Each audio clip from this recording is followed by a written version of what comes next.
சென்னை வளசரவாக்கம் காவல் நிலையத்தில் நாம் தமிழர் தலைமை ஒருங்கிணைப்பாளர் சீமான் வழக்கறிஞர்கள் ஆஜராகியுள்ளனர். கூடுதல் தகவல்களை தருகிறார் எமது செய்தியாளர் சரவணன். சரவணன், வணக்கம். விவரங்கள் என்ன? தலைமை ஒருங்கிணைப்பாளர் சீமான் மீது நடிகை ஒருவர் அளித்த புகார்ல பாலியல் வன்கொடுமை வழக்கு பதிவு செய்யப்பட்டு அது நீண்ட காலமாக இருந்து வருகிறது. நீதிமன்றத்தில் இது வழக்காக கொண்டு செல்லப்பட்டதனால இந்த வழக்கை ரத்து செய்ய வேண்டும் என்ற முதல் தகவல் அறிக்கை ரத்து செய்ய வேண்டும் என்ற நாம் தமிழர் கட்சியின் தரப்பில் கொண்டு செல்லப்பட்டது நீதிமன்றத்துக்கு. ஆனால் நீதிமன்றம் இந்த வழக்கை முதல் தகவல் அறிக்கையை ரத்து செய்ய முடியாது, இந்த வழக்கை விசாரித்த அறிக்கை தாக்கல் செய்ய வேண்டும் என்று உத்தரவிட்டது. அதாவது மேற்கொண்டு இந்த வழக்கில் விசாரணை காவல்துறையினர் மேற்கொள்ள வேண்டும் என்று உத்தரவிடப்பட்டிருந்தது.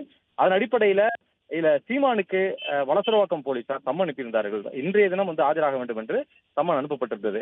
ஆனால் அவர் கட்சி சார்பாக ஏற்கனவே ஒப்புக்கொண்ட நிகழ்ச்சி கிருஷ்ணகிரியில் நடைபெறுவதனால அந்த நிகழ்ச்சியில கலந்து கொள்வதற்காக சீமான் செல்ல இருப்பதாகவும் வேறொரு நாளில் விசாரணைக்கு ஆஜராவதாக அவர் தரப்பில் அதற்கான கடிதம் அளிக்கப் போவதாக அவருடைய தரப்பு வழக்கறிஞர்கள் தெரிவித்தனர். இதற்கிடையில உச்சநீதிமன்றத்திலும் இந்த முதல் தகவல் அறிக்கையை ரத்து செய்வதற்காக அவர் தரப்பில் சீமான் தரப்புல உச்சநீதிமன்றத்தை நாடி இருப்பதாக கூறப்படுகிறது.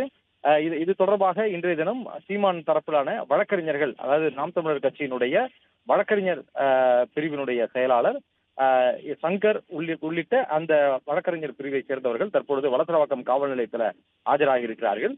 இது தொடர்பான எழுத்துப்பூர்வமாக அந்த கடிதத்தை கொடுக்க இருப்பதாகவும் இன்றைய தினம் அவர் விசாரணைக்கு ஆஜராக முடியாததற்கான காரணத்தை குறிப்பிட்டு அந்த கடிதத்தை அவருடைய வழக்கறிஞர்கள் கொடுக்க இருப்பதாகவும் தெரிவித்திருக்கிறார்கள். இதற்கிடையில உச்சநீதிமன்றத்திலும் மனு தாக்கல் செய்யப்பட்டு அது வழக்கு எடுத்துக்கொள்ள பட்சத்துல அந்த வழக்கினுடைய எண்ணை கொடுத்து தற்பொழுது உச்சநீதிமன்றத்தை நாடி இருப்பதனால பிறகு வேறொரு நாளில இந்த விசாரணைக்கு உச்சநீதிமன்றத்தில் என்ன உத்தரவு கிடைக்கிறதோ அதற்கு பிறகு விசாரணையை தொடரலாம் என்று அவர்களுடைய தரப்பில் எழுத்துப்பூர்வமாக கொடுப்பதற்கும் நாம் தமிழர் கட்சியினுடைய வழக்கறிஞர் பிரிவினர் திட்டமிட்டிருப்பதாக தெரிவித்திருக்கிறார்கள். தற்பொழுது வழக்கறிஞர்கள் ஒரு 5 பேர் கொண்ட வழக்கறிஞர்கள் குழுவினர் தற்பொழுது வளசரவாக்கம் காவல் நிலையத்தில் ஆஜராகி இருக்கிறார்கள்.